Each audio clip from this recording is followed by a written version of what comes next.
One of the most fascinating courses I ever took in literature courses I ever took in college was Brit Lit by Dr. Art Huseboe, Huseboe. We did a paper, we were assigned to do a paper on Shakespeare in his class. Absolutely loved doing it.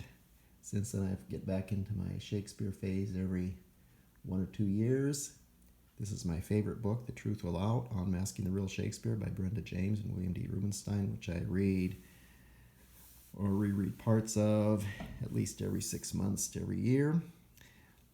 For years I've been trying to figure out how I keep track of all the dots, all the trivia, all the information that Miss Brenda James brought up and puts in her book.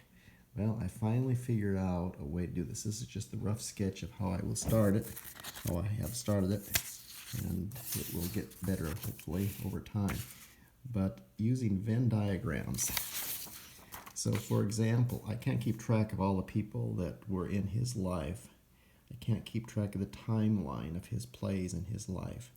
So what I've done is, using Venn diagrams, at the center is Sir Henry Neville. At the very top of his circle is the Essex Rebellion, 1601, which is the Great Divide. And then I have that Venn diagram overlap the greater politics. The Queen Elizabeth I was queen then. Overlaps a smaller circle with smaller, more intimate politics. I have a spot down for his family, which would include his college days and the patrons of the first folio.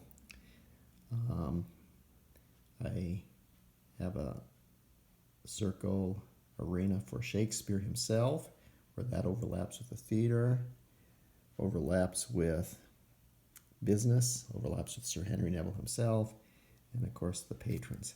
And then what I will do is I will take each of those circles and zoom in. So we take Sir Henry Neville, which was the center of the other circle, or the other diagram, and we move it here. And so it's the same Venn diagrams, the same circles, but just fewer of them enlarged so I can put more information.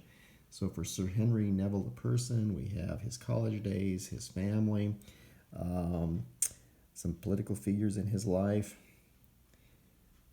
Anne Killigrew, his wife, and then another little circle off to the far left, which we'll discuss at a later date. And then finally, this is how far I've gotten. And again, the big circle on this page was greater politics with Queen Elizabeth I as queen, the pro-Neville forces, the pro-Cecil forces, business, Essex Rebellion against Sir Henry Neville, and then specific political figures in his life, Sir Henry Killigrew and Sir Robert Cecil. So, there you have it.